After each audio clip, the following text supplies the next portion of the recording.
कि तिरंगा मेरी शान है, माँ मेरी जान है। धर्म बदलना पाप है, मन बदलना नहीं। युवा का साथ है, बुजुर्गों का आशीर्वाद है, सदैव सबके साथ है।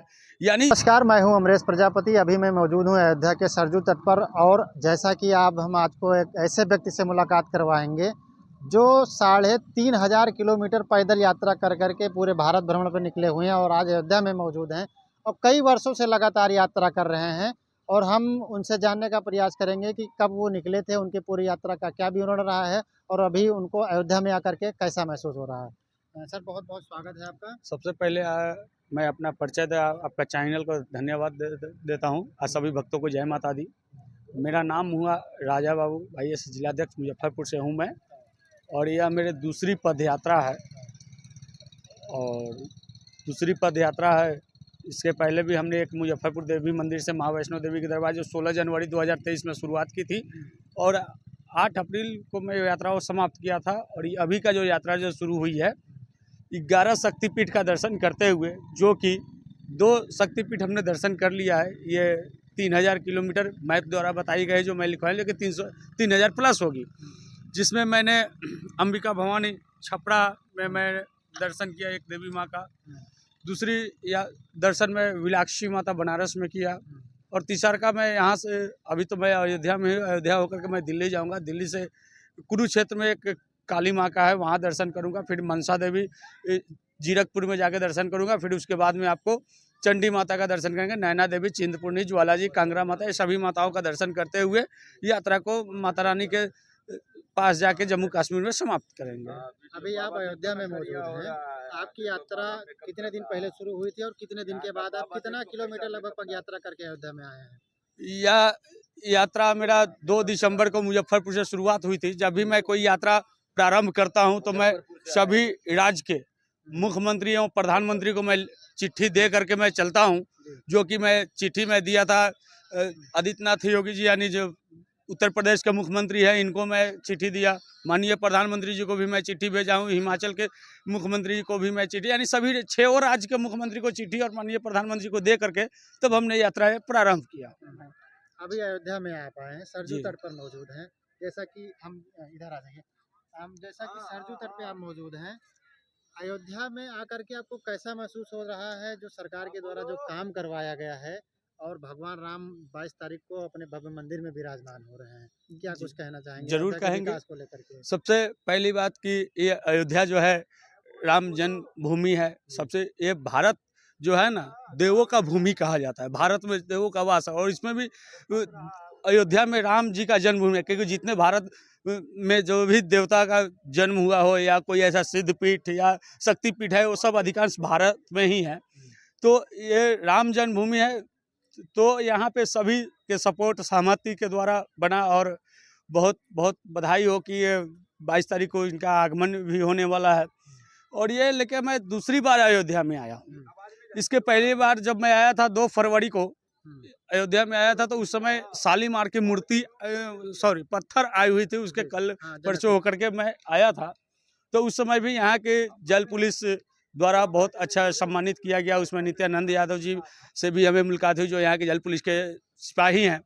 तो इसके बाद मैं यात्रा में करते रहा, ये लोगों से मुलाकात होती रही, तो मैं प्रतिदिन इनके मैं ग्रुप से मैं जुड़ा, तो मैं अभी तक देखा कि कुल मिला के 600 से 700 पब्लिकों का इन्होंने जान बचा चुका है। जो अपनी इस गर्मी में, ठंडी में आदमी अपने जान पे खेल के यदि किसी का मदद कर रहा है, किसी को बचा रहा है, इससे बड़ी सौभाग्य की बात क्या होगी।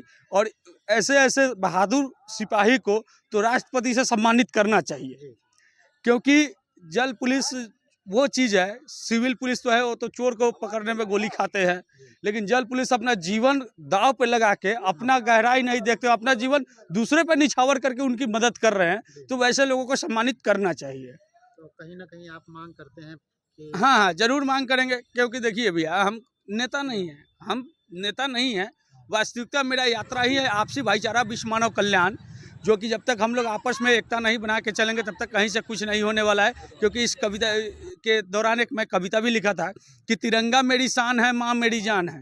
धर्म बदलना पाप है, मन बदलना नहीं। युवा का साथ है, बुजुर्गों का आशीर्वाद है, सदैव सबके साथ है।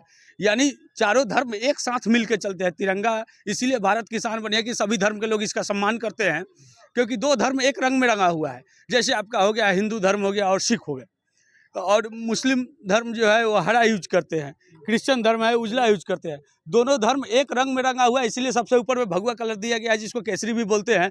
और क्रिश्चियन धर्म वाले जो है वो उजला यूज करते हैं, मुस्लिम धर्म हरा यूज करते हैं। इसलिए चारों धर्म को मिला के 3 रंग में रंगा गया है तिरंगा। इसलिए तिरंगा को सभी धर्म के लोग सम्मान करते हैं। और जब सम्मान करते हैं, जब तिरंगा में भेदभाव नहीं है तिरंगा में, तो हम लोग आपस में एक सहमत होकर क्यों नहीं रह सकते हैं। तो ये आपसी भाईचारा ही सबसे बड़ी ताकत है, इससे बड़ी ताकत कोई नहीं है। यही आपसी भाईचारा में ही सारा ड्यूटी आती है, या पुलिस का ड्यूटी कहिए, मिलिट्री का ड्यूटी कहिए, या जज का ड्यूटी कहिए, यानी उनका काम है गलत का विरोध करना, गलत पे अंकुश लगाना। तो वो लगा रहे हैं, तो एक तरह से कहीं ना कहीं भाईचारा सच्चाई की सपोर्ट करते हैं और गलत का विरोध करते हैं। यही आपसी भाईचारे का मतलब हुआ। जैसा आपने कहा अभी नित्यानंद जो है जल पुलिस में 500 लोगों की जान बचा चुके हैं, बहुत बड़ी बात होती है।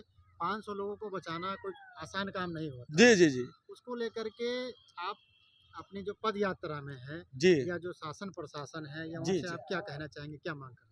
मांग तो यही करना चाहिए कि यहाँ के जल पुलिस को जिस तरह से सुविधा दी गई है ऐसे दी जाए, और ऐसे लोगों को सम्मानित किया जाए कि प्रधानमंत्री द्वारा सम्मानित कराया जाए, उनके बाद राष्ट्रपति द्वारा सम्मानित किया। यदि कोई छोटा सा काम करता है, क्योंकि देखिए जितना बड़ी लेवल उतना बड़ा काम, क्योंकि बड़े लोग के यदि आज 2 मिनट के लिए मान लेते हैं, छोटा सा कोई काम करते हैं बड़े लोगों की, बड़े वाले छोटा काम करते हैं तो बहुत बड़ा इशू बन जाता है। लेकिन छोटे कितना भी बड़ा काम कर दे तो वो छोटा में ही आते हैं। तो जंग में लड़ता है सिपाही, तो सिपाही को उनको सुविधा देना चाहिए, वो हर फैसिलिटी देना चाहिए, और सम्मानित वास्तविक माना जाए, सम्मान किया जाए तो सिपाही को करना चाहिए। आपको क्या लगता है जिस तरह से ये मेहनत कर रहे हैं, जी 500 लोगों की जान बचाना, मतलब मैं फिर बार कहना चाहूँगा आसान बात नहीं है। जी शासन के द्वारा कोई सुविधा आपको ऐसा यहाँ दिख रहा है या कुछ मिल रहा हो? शासन के द्वारा सुविधा तो अभी मतलब जैसे बोर्ड है, तो वो चीज़ तो हम देख रहे हैं। जो इनको फुल सेफ्टी चाहिए, अब क्या है नहीं है वो तो हम उतना नहीं बता पाएंगे, क्योंकि जो मैं प्रतिदिन मैं देख रहा हूँ उस आधार पर मैं आपको बोला हूँ। क्योंकि जब मैं यहाँ से चला था तो मैं इनका ग्रुप से मैं जुड़ा हूँ, डेली फोटो पेपर का अप टू डेट मैं देखते रहता हूँ। आपका जो 3000 किलोमीटर की पद यात्रा है, जी, ये आप कब तक अयोध्या में विराजमान करेंगे? रामलला का दर्शन करने के बाद में 22 तारीख के बाद में फिर नहीं, मैं 22 तारीख तक मैं नहीं रुकूंगा, क्योंकि आज सबसे बड़ी सौभाग्य की बात है कि इसी साल में दूसरा बार हम यहाँ पहुँच चुके। एक 2 फरवरी और दूसरा 31 दिसंबर, 31 यानी साल जाने वाली भी है और आने वाली भी है। यानी नए साल मेरा यहाँ से शुरुआत होगी। यहाँ मैं आज रहूँगा, मैं कल से यहाँ यात्रा में, परसों से यात्रा में अपना फिर प्रस्थान करूँगा आगे के लिए। तो राम भक्तों को आप क्या कहना चाहेंगे, 2 शब्द में आपको कहना हो तो?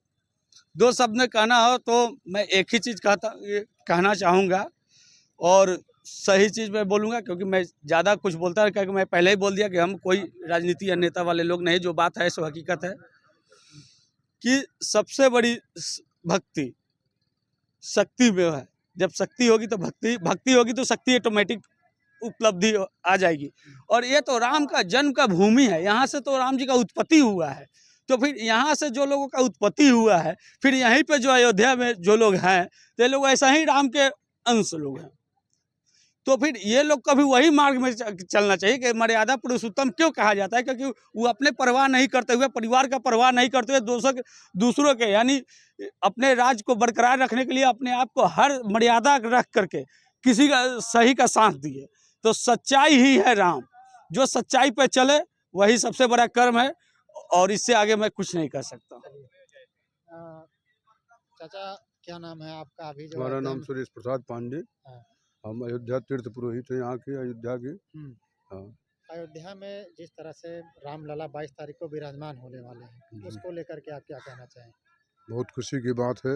आज इतना दिन के बाद में समझ लीजिए कि भगवान श्री रामलला जी समझ लीजिए कि मुक्त हो रहे हैं, कि सभी हिंदुओं का विजय हो रहा है, और रामलला जी का मंदिर बन रहा है, भव्य मंदिर बन रहा है। हाँ, मोदी जी और योगी जी बहुत अच्छा काम किए हैं। कोई आज तक कोई ऐसा मंत्री, कोई ऐसा नेता नहीं हुआ है कि अयोध्या में आकर के ऐसा कार्य को किया हो। और अयोध्या के जो यहाँ के जल पुलिस नित्यानंद यादव जी हैं, ये बहुत बढ़िया काम कर रहे हैं। बहुत पब्लिक लोग को बचा चुके हैं अयोध्या के अंदर में, गर्मी से लेकर के ठंडी तक, अभी तक बहुत से लोग को बचाए हैं। हाँ, लगभग कितने लोगों की जान प्राण अभी बचा चुके हैं? लगभग 400-500 लोग की जान बचा चुके हैं। हाँ। जी हाँ। सरकार के द्वारा कोई सम्मान या कोई ऐसा कुछ? अभी तो ऐसा कोई चीज़ नहीं मिला हुआ इन लोग को, हाँ। और वो केवल एक नाव केवल मिली हुई है। अच्छा। यही नाव के द्वारा बचाते रहते हैं। हाँ, और अब तो सरकार ने डिब्बा लगवा दिए हैं। अब ज़रा इन लोग को कुछ न कुछ आराम मिला है। हाँ, नहीं दौड़ते बेचारे ये लोग परेशान रहते थे। जी। रामलला आ रहे हैं 22 तारीख को। जी हाँ, रामलला जी आ रहे हैं। मोदी जी समझ लीजिए बहुत अच्छा काम किए हैं कि समझ लीजिए रामलला जी का मंदिर भव्य बनवा रहे हैं। जी। तो मोदी जी फिर बनेंगे अगला प्रधानमंत्री? जी हाँ, बन जाए तो बहुत ज़्यादा अच्छा, बहुत सुंदर है। और भी जो कार्य बाकी रह जाएगा, वो भी पूरा हो जाएगा। हाँ, मोदी जी और योगी जी तो दोनों लोग को आना चाहिए। कल मोदी जी ने जो जिस तरह से अयोध्या में भव्य जो एयरपोर्ट बना है महर्षि जी, वाल्मीकि जी के नाम से, जी, पहले मर्यादा पुरुषोत्तम श्री राम एयरपोर्ट हुआ था, उसके बाद जी, महर्षि वाल्मीकि एयरपोर्ट कर दिया जी। गया। इस पर क्या कहना चाहेंगे? सरकार ने सही निर्णय लिया या? बहुत अच्छा निर्णय लिया है कि हर एक जगह का जहाँ जा कर के यहाँ पर रुकेगा, और कितने भी पर्यटक यहाँ पर आएँगे, बहुत खुशी की बात है कि अयोध्या के अंदर में ऐसा कार्य हो रहा है। जैसा अभी आपने बताया कि नित्यानंद जी जो जिस तरह से 500 लोगों की जान बचाए हैं, उनके टीम में कितने लोग हैं और कैसे वो लोगों की जान बचा पाते हैं? देखिए, इनका टीम में इनका सबसे बड़ा प्रभारी हुए रवि प्रताप मौर्य जी, जो यहाँ के प्रभारी है। उनका पूरा योगदान रहा, उनका पूरा टीम के लोग हैं, और जिसमें गोताखोर डिपार्टमेंट के भी लोग रहते हैं। ये सब लोग मिल करके इसको मतलब इस अपने जान पे बाजी लगा के जहाँ तक होता है वो लोग करते हैं। ये पूरा टीम ही इनका सबसे बड़ी उपलब्धि है। और ये लोग जिस तरह से काम कर रहे हैं, हम तो कहेंगे कि समस्त लोगों को जो जितने उनके टीम में हैं, सभी को राष्ट्रपति सम्मानित किया जाए। यानी आप मांग करते हैं एक इंसानियत, पद यात्रा हाँ, इंसानियत की नाते? इंसानियत के नाते जो हाँ। वास्तविकता, जो इंसानियत होनी चाहिए, जी, जी। वो चीज़ यहाँ पर है। वो चीज़ हमको देखने को मिलता है, सुनने को मिलता है। और जो मैं इनका ग्रुप में जुड़ा हूँ, टोटल ग्रुप में मैं देखते रहता हूँ कि रवि प्रताप मौर्य जी का टीम किस तरह से यहाँ काम कर रही है इस घाट पे, क्योंकि यहाँ के प्रभारी अभी वो हैं, और उनके बीच में एक सिपाही हैं नित्यानंद जी, और गोताखोर डिपार्टमेंट में है। ये सब लोग बाकायदा पूरा खूबी से और ईमानदारी से ड्यूटी करती है। ना ठंडी को ठंडी, ना सर्दी को सर्दी, ना बरसात को बरसात समझते हैं, और एनी टाइम अपना जान दूसरे के लिए निछावर करते हैं। और उस चीज़ को इनको कुछ ना कुछ तो सम्मान जरूर देना चाहिए। तो जैसा आपने देखा कि अभी यहाँ पर जो हैं जितने भी जो उत्तर प्रदेश पुलिस में जो जल पुलिस में जो अभी अयोध्या में जो तैनात हैं, ये क्षेत्रीय जो गोताखोर हैं उनकी मदद से लगभग 500 लोग से अधिक लोगों की जान बचा चुके हैं।